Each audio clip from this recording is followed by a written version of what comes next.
Hello guys, അപ്പോൾ ഇന്ന് ഞാൻ പോകുന്നത് മൈസൂരുള്ള ചാമുണ്ഡി ഹിൽസിലേക്കാണ് കേട്ടോ. ഇന്ത്യയിലെ കർണാടകയിലെ മൈസൂരിൽ നിന്നും 13 കിലോമീറ്റർ കിഴക്കായിട്ടാണ് ചാമുണ്ഡിക്കുന്ന് സ്ഥിതി ചെയ്യുന്നത്. മൈസൂരിൻ്റെ പേര് പഴയ കന്നഡ പദമായ മഹിഷൂരു എന്നതിൽ നിന്നാണ് വന്നത്. മഹിഷൂരിൻ്റെ അക്ഷരാർത്ഥത്തിൽ മഹിഷാസുരൻ്റെ ഗ്രാമം എന്നാണ് അർത്ഥമാക്കുന്നത്. പിന്നീട് ബ്രിട്ടീഷുകാർ ഈ പേര് മൈസൂർ എന്ന് മാറ്റി. തുടർന്ന് 2014 നവംബർ 1 കർണാടക സർക്കാർ പേര് മൈസൂർ എന്ന് മാറ്റി. അങ്ങനെ നഗരത്തിൻ്റെ പേരിൽ കുന്നിന് പരോക്ഷമായ സ്വാധീനമുണ്ട്. ചാമുണ്ഡി ഹിൽസ് എന്നത് മൈസൂരിനടുത്തുള്ള ഒരു പ്രധാന തീർത്ഥാടന കേന്ദ്രവും പ്രകൃതി സൗന്ദര്യമുള്ള സ്ഥലവും കൂടിയാണ്. സമുദ്രനിരപ്പിൽ നിന്നും 3480 അടി ഉയരത്തിലാണ് ചാമുണ്ഡി ഹിൽസ് സ്ഥിതി ചെയ്യുന്നത്. ഈ കുന്നിന് മുകളിൽ പ്രസിദ്ധമായ ചാമുണ്ഡേശ്വരി ക്ഷേത്രം 17-ാം നൂറ്റാണ്ടിൽ നിർമ്മിച്ച നന്ദിയുടെ കൂറ്റൻ ഏകശിലാരൂപം മഹിഷാസുരൻ്റെ പ്രതിമയും ഈയൊരു മലമുകളിൽ നമുക്ക് കാണാൻ കഴിയും. അപ്പോൾ ഈയൊരു ക്ഷേത്രത്തിൽ വരാൻ 2 വഴികളാണുള്ളത്. സാഹസികത ഇഷ്ടപ്പെടുന്നവർക്ക് 1000 പടി കയറിയോ അല്ലെങ്കിൽ വാഹനത്തിലോ ഇവിടെ എത്താൻ കഴിയും. കൂടാതെ കുന്നിൻ്റെ മുകളിൽ നിന്നും മൈസൂർ നഗരത്തിൻ്റെ മനോഹരമായ കാഴ്ചകൾ ആസ്വദിക്കാനും കഴിയും. അപ്പം ഞാനങ്ങനെ സ്റ്റെപ്പുകളൊക്കെ കയറി വരുമ്പോൾ ഇവിടെയുള്ള ആൾക്കാർ നേർച്ചയാണെന്നറിയില്ല, ഓരോ സ്റ്റെപ്പിനും മഞ്ഞളും കുങ്കുമവും ആണെന്ന് വെക്കുന്നത് കേട്ടോ. എല്ലാ സ്റ്റെപ്പിനും അതുപോലെ വെച്ചിട്ടാണ് മുകളിലേക്ക് കയറി വരുന്നത്. അപ്പോൾ കുറച്ച് കയറ്റമുണ്ട് കയറി വരാൻ.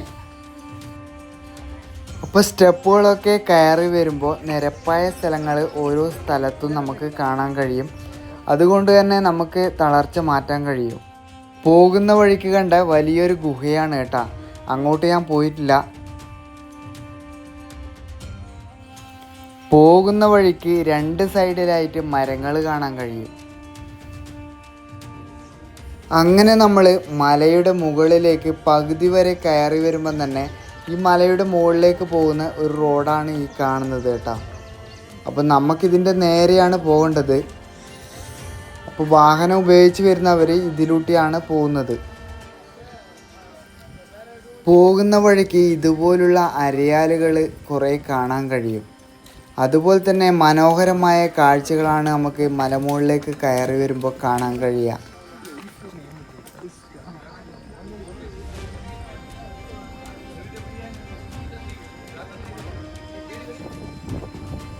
അങ്ങനെ നമ്മൾ കുറച്ച് കയറി വരുമ്പം തന്നെ വേറൊരു റൂട്ടിലാണ് മുട്ടിയത് കേട്ടോ. അപ്പം നമ്മൾ ഈ ഒരു മലേൻ്റെ മുകളിലൊക്കെ ചെറിയ ചെറിയ കടകളൊക്കെ ഉണ്ട് കേട്ടോ. അതുകൊണ്ട് തന്നെ നമുക്ക് വെള്ളം കിട്ടാനും അതുപോലെ തന്നെ കരിമ്പിൻ ജ്യൂസ് അങ്ങനത്തെയൊക്കെ ഇവിടെ ഉണ്ട്. ഇതുപോലുള്ള ചെറിയ കടകളാണ് ഇവിടെ ഉള്ളത് കേട്ടോ.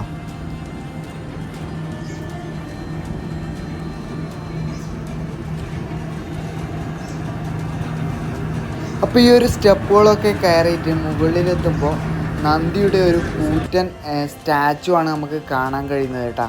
ഒറ്റക്കല്ലിൽ കൊത്തിയൊരു സ്റ്റാച്ചു ആണിത്. സാധാരണ രീതിയിൽ നമുക്ക് കാണാൻ കഴിയുന്നത് പെയിൻ്റൊക്കെ അടിച്ച് ബ്ലാക്ക് രീതിയിലാണ് നമുക്ക് നന്ദീൻ്റെ പ്രതിമ നമുക്ക് കാണാൻ കഴിയുന്നത്. അപ്പോൾ ഇത് കരിങ്കല്ലിൻ്റെ അതേ രീതിയിൽ തന്നെയാണ് നമുക്ക് കാണാൻ കഴിയുന്നത് കേട്ടോ. ഇതിന് പെയിൻ്റൊന്നും അടിക്കാത്ത രീതിയിലാണ്, കരിങ്കല്ലിൻ്റെ അതേ രൂപത്തിലാണ് നമുക്ക് ഈ ഒരു സ്റ്റാച്ചു കാണാൻ കഴിയുന്നത്. മൈസൂരിലെ ചാമുണ്ഡി കുന്നുകളിൽ സ്ഥിതി ചെയ്യുന്ന നന്ദി പ്രതിമ 16 അടി ഉയരവും 24 അടി നീളവുമുള്ള കരിങ്കല്ലിൽ കൊത്തിയെടുത്ത ഭീമാകാരമായ ശില്പമാണ്. 350 വർഷത്തിലധികം പഴക്കമുള്ളതും ഇന്ത്യയിലെ 3ാമത്തെ വലിയ നന്ദി പ്രതിമയുമാണ് ഇത്.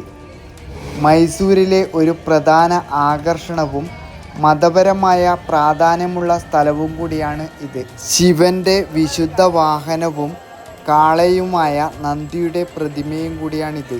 അങ്ങനെ നമ്മൾ ചാമുണ്ഡി ഹിൽസിൻ്റെ ഏകദേശം പകുതിക്കെത്തുമ്പോഴുള്ള വ്യൂ ആണ് ഈ കാണുന്നത് കേട്ടോ. ഇവിടുന്ന് നോക്കിക്കഴിഞ്ഞ് കഴിഞ്ഞാൽ മൈസൂർ നഗരം നമുക്ക് കാണാൻ കഴിയും. സ്റ്റെപ്പുകളൊക്കെ കയറി മുകളിലേക്ക് എത്തുമ്പോൾ നമുക്ക് ഭീമാകാരമായ പാറകൾ നമുക്ക് കാണാൻ കഴിയും കേട്ടോ. ഇതിൻ്റെ തൊട്ടടുത്ത് തന്നെ നമുക്ക് ഹനുമാൻ ക്ഷേത്രമാണ് ഈ കാണുന്നത്.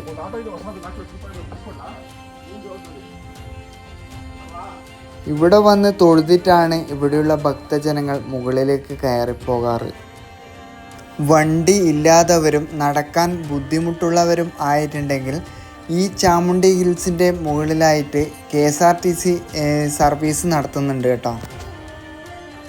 ഈ ചാമുണ്ഡി ഹിൽസിൻ്റെ മുകളിലായിട്ട് ഒരു ചെറിയൊരു KSRTC ബസ് സ്റ്റാൻഡും കൂടി ഉണ്ട് കേട്ടോ.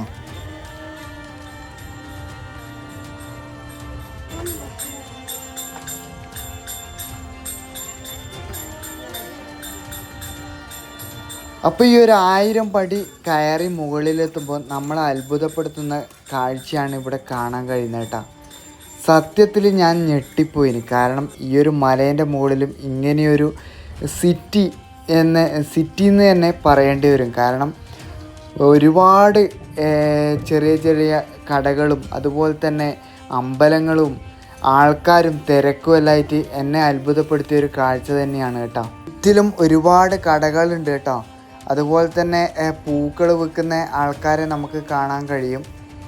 അതുപോലെ തന്നെ ഈ അമ്പലത്തിലേക്ക് കൊണ്ടുപോകാനുള്ള തേങ്ങയും അങ്ങനത്തെയാണ് ഇവിടെ കാണാൻ കഴിയുന്നത് കേട്ടോ. പിന്നെ ചാമുണ്ഡേശ്വരി ക്ഷേത്രം നമുക്ക് മുന്നിൽ കാണാൻ കഴിയും. ഒരുപാട് ആൾക്കാർ അവിടെ ക്യൂ നിന്നിട്ട് കാണാൻ കഴിയും കേട്ടോ അമ്പലത്തിലേക്ക് കയറിപ്പോകുന്നത്. മൈസൂരിൻ്റെ കിഴക്കേ അറ്റത്ത് മലനിരകളിൽ സ്ഥിതി ചെയ്യുന്ന പരമ്പരാഗത ഹിന്ദു ക്ഷേത്രമാണ് ചാമുണ്ഡേശ്വരി ക്ഷേത്രം. ചാമുണ്ഡി ക്ഷേത്രത്തിൻ്റെ ഐതിഹ്യം പ്രധാനമായും മൈസൂരിലെ ചാമുണ്ഡേശ്വരി ദേവിയെക്കുറിച്ചാണ്. ദുർഗാദേവി അസുരന്മാരായ ചണ്ഡൻ, മുണ്ടൻ കൂടാതെ മഹിഷാസുരൻ എന്നിവരെ വധിച്ചതിലൂടെ ശക്തിയുടെ ഉഗ്രരൂപമായ ചാമുണ്ഡിയായി അറിയപ്പെടുന്നു. ക്ഷേത്രം നിലകൊള്ളുന്ന ചാമുണ്ഡി കുന്നുകൾക്ക് മുകളിൽ വെച്ചാണ് ഈ സംഭവം നടന്നത് എന്നാണ് വിശ്വാസം. അസുരന്മാരുടെ ഭരണം കാരണം ദുരിതത്തിലായ ദേവന്മാർ മഹാദേവിയെ അഭയം പ്രാപിച്ചു. ദേവന്മാർക്ക് വേണ്ടി ദുർഗാദേവി പാർവതിയുടെ രൂപത്തിൽ ചണ്ഡൻ, മുണ്ടൻ, മഹിഷാസുരൻ എന്നീ അസുരന്മാരെ നിഗ്രഹിച്ചു. ഈ യുദ്ധത്തിൽ ദേവി ചാമുണ്ഡി എന്ന ഉഗ്രരൂപം സ്വീകരിച്ചു അസുരനായ മഹിഷാസുരനെ വധിച്ചതിലൂടെയാണ് ഈ പേര് ലഭിച്ചത്. മഹിഷാസുരൻ ഒരിക്കൽ ബ്രഹ്മാവിനെ തപസ് ചെയ്ത് കഠിനമായ പരീക്ഷണങ്ങൾക്ക് ഒടുവിൽ ബ്രഹ്മാവ് അവനിൽ പ്രസാദിച്ചു. എന്തു വരമാണ് വേണ്ടത് എന്ന് ഭഗവാന്റെ ചോദ്യത്തിന് അവൻ ഇങ്ങനെ മറുപടി പറഞ്ഞു. മഹിഷാസുരൻ വരം ചോദിച്ചത് ഇങ്ങനെയാണ്: മരണമില്ലാത്തവനാകണം. ബ്രഹ്മാവ് ഇങ്ങനെ മറുപടി പറഞ്ഞു: മരണമില്ലാത്തവൻ ആരുമില്ല. അങ്ങനെയെങ്കിൽ അത് ഒരു സ്ത്രീയിലൂടെ മാത്രമാകണം. സ്ത്രീകൾ അബലയാണ്. അവർക്ക് ഒരിക്കലും ശക്തിമാനായ എന്നോട് പൊരുതാൻ കഴിയില്ല. അപ്പോൾ എനിക്ക് മരണവും ഉണ്ടാകില്ല. ബ്രഹ്മാവ് ആ വരം നൽകി. വരബലത്തിൽ അഹങ്കരിച്ച ഈ അസുരൻ ഭൂമിയിലും ദേവലോകത്തും അക്രമം അഴിച്ചുവിട്ടു. ചാണ്ഡിക ദേവിയായി സാക്ഷാൽ മഹിഷാസുരമർദ്ദിനി. തുടർന്ന് ദേവിയും മഹിഷാസുരനും തമ്മിൽ യുദ്ധമാവുകയും അസുരനെ ചാണ്ടി വധിക്കുകയും ചെയ്തു. അപ്പോൾ ഗൈസ്, ഇന്നത്തെ വീഡിയോ ഇവിടെ വൈൻഡപ്പ് ചെയ്യുകയാണ്. എൻ്റെ വീഡിയോ ഇഷ്ടമായിട്ടുണ്ടെങ്കിൽ ലൈക്ക് ചെയ്യുക. ആദ്യമായിട്ട് വീഡിയോ കാണുന്നവരായിട്ടുണ്ടെങ്കിൽ സബ്സ്ക്രൈബ് ചെയ്യാൻ മറക്കരുത്. ഇനി ഇതുപോലുള്ള കിട്ടുക്കാച്ചി വീഡിയോ ആയിട്ട് ഞാൻ വീണ്ടും വരും. അതുവരെ ബൈ ബൈ.